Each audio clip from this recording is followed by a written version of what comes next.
Everybody, this is Mr. Sawbladehead. Hey, I didn't know if you knew, but April is National Welding Month. And also, you may not have known, is that April is also Autism Awareness Month. Now, I do a lot of charity events and concert events with my band to raise awareness for autism.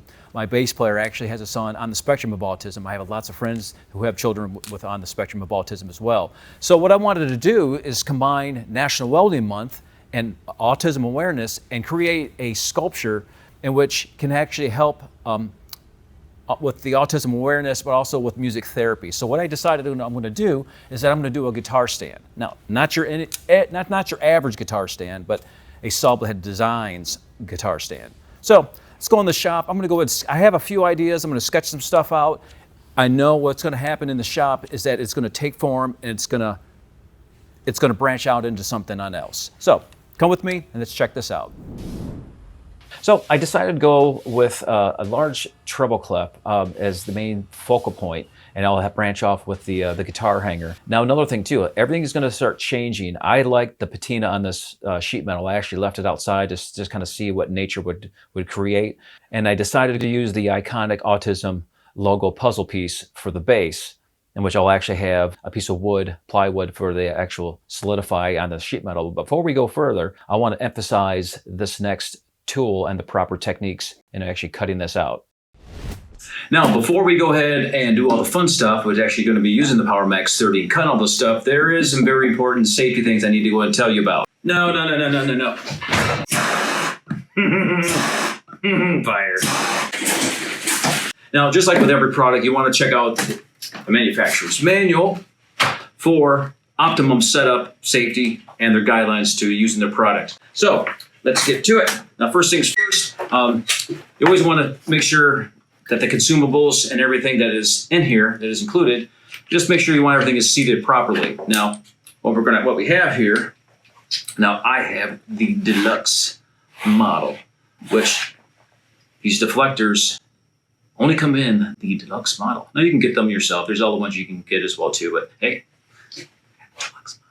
So you get your deflector, you got your nozzle, we have this is the retaining cap, swirl ring, and then an electrode. This is going to be assembling back the torch. So we're going to go ahead and take your retaining cap, drop that nozzle in there, like so. Take your swirl ring, pop that in there, and you got your electrode. I'm gonna drop that in there just like so. And then just securely fasten that. Just snug it up. Now, while cutting, and you start to see the actual arc, everything kind of actually, like you'll see it's just kind of spitting. What might happen is this is what's going to happen. Now, well, this could be due to, not enough air pressure, wrong settings. You might wind up just getting some of that blowback back into your tip. But there's an electrode that is no good, and that's what will happen. And also dirty tip, which you can clog on up, cause problems, and cause an electrode to go and burn up like so. So these machines will actually operate on 240 as well as 120. I'm currently using 240. So we actually put this on in. I'll leave this down on the ground, get it off my work table. Just want to show you. And what you're also going to then do is adjust the amperage to the appropriate output based on the incoming power of breaker size. Now, when you're cutting thin metal, you want lower amperage because we're going to get a longer consumable life. You're going to get a better cut, and you're going to get less smoke while cutting. Now, before we go ahead and plug the air in, you should actually have a filter on anything that's going to take away the oil, the water, the dirt, because what's going to happen, all those contaminants, if you're not going to take it out, it's going to wind up damaging your torch, it's going to damage your consumables, and also your power supply. So once you have that in place, then we'll go ahead and we'll plug this on in. Power on. All right, let's talk about the air pressure. Well, that's very important here. A standard PSI, pounds per square inch, is anywhere between 80 and 100 PSI. The standard kind of for your shop compressor and also for these machines is right around 90. That's the setting that I like. But always check your manufacturer's manual to see what specifications that they would require. So the next, what you're going to do is you're going to take your work clamp and you're going to clamp it to the actual piece you're going to cut. Now, you're not going to clamp it to the piece that's going to fall off. So very important with that. Also, make sure, now you can actually clamp it to your table as well if need to be, depending on what you're working on. Also, make sure that your work piece is, you have any of the dirt, oils removed, so you have a better electrical contacts while you're actually going to be using this plasma cutter. This way you get a cleaner cut. So next is your travel speed. And this is very important now. As you're traveling, you want to make sure that that arc is anywhere between a 15 to 30 degree angle away from where you're cutting. Now, if you notice if it's straight down, then you're going a little bit too slow. If you notice that the arc's going upwards or perpendicular, then you're going too fast or you have insufficient power to the torch. Now, another tip to extend the consumables life is don't keep on triggering unnecessarily. So basically you're going to be triggering when you start cutting. The more you start just doing a false trigger like that, you're going to wind up eating into your consumables. So all plasma cutters throw off quite a bit of sparks. So the first thing to do is make sure your environment is safe. Make sure there's no flammables, papers, anything that's going to be able to get some of those sparks to actually start a fire.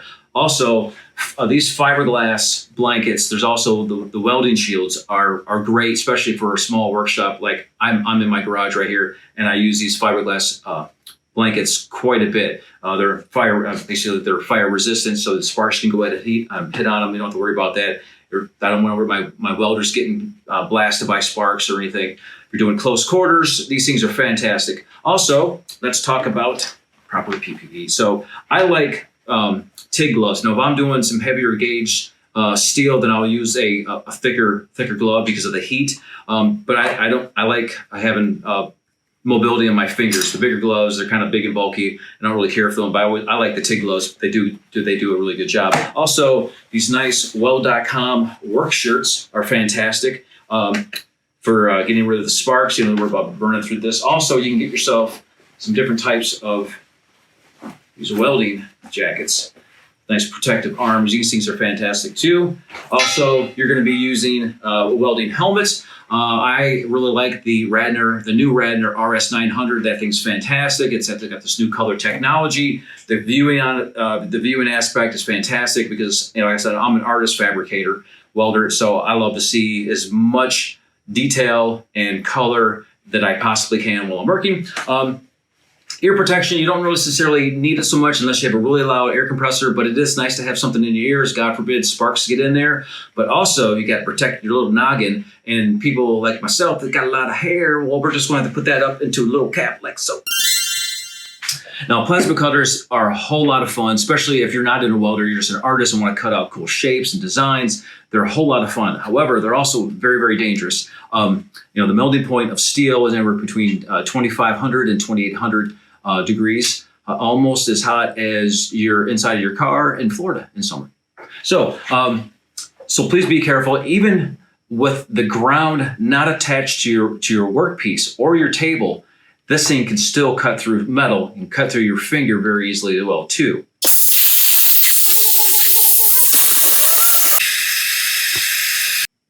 So that could be your finger if you're not careful. Well, all right. Well, I think you guys are ready to roll, so let's go do this.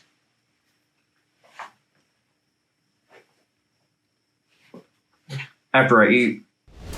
So as I stated in the beginning, my designs always transform as I'm building. As you see, I was actually going to go ahead and use the patina. However, it was a little too thin, so I decided to go with a heavier gauge. This is going to be an 1/8" sheet metal right here. And right now I'm just going to go ahead and use that as a template, guide it along the nozzle there, and cut a new base metal out because it's a heavier gauge. It was without a heavier gauge metal, it was going to flex way too much. Now what I plan on doing is using the lighter gauge sheet metal to actually give it some depth, but I definitely needed at least a 1/8" thick plate in order to make everything a little more solid, but still keeping it lightweight. So right now I have my 1" angle piece. Go ahead and cut, and what I'm going to do is when I cut these strips out, I'm just going to go ahead and rest my the nozzle up against it. This way I can go and get a nice cut, nice clean cut. And as you see, yes, there is some patina on it. And like I said, it was my original design that I liked this patina, and I was going to do a whole different type of texture with patina. So once again, if it was a thicker metal, I definitely would have sanded all that rust and surface rust off. But since it's so thin, you know, these machines can cut through that like butter because it's so thin. But once again, you know, I was going for a patina look at first, and as you see, as this design grows, it wound up going into something else. Now notice the rate of speed. My arc is 15 to 30 degrees behind my cut.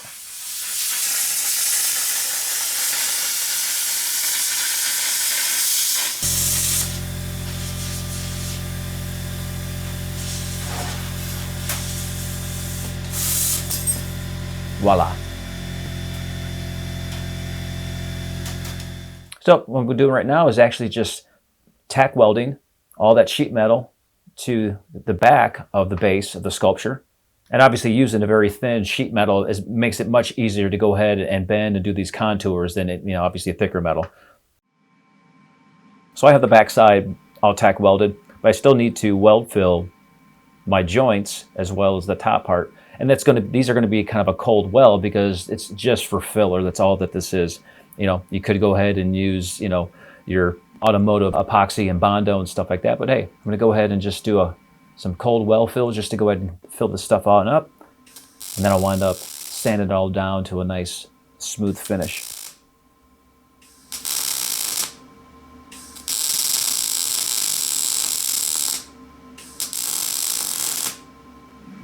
What I'm going to do now, I'm going to weld fill the plate to the sheet metal here.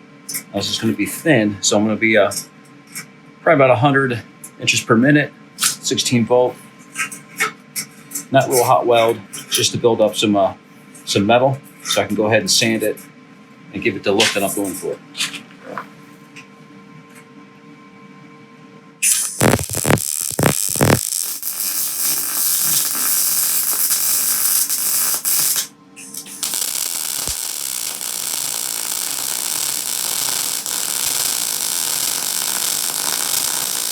Use my little Weiler grinding wheel to go ahead and sand all those welds down, make those flush. Then I'm gonna go back on over them with a nice 40 grit tiger paw to go ahead and clean up those welds and smooth them all out. So I'm going to be wrapping on up here with the treble clef, which is going to be the main focal point of the sculpture, and then I'm going to be moving on to the iconic Autism puzzle piece for the base. All right, so like I said, we're going to be moving on into part 2, but for right now, this one is complete. The design morphed into its own beautiful little sculpture. So I will see you on part 2, Autism Awareness Build. So don't forget, hit the like and notifications for that Weld.com, and I will see you again.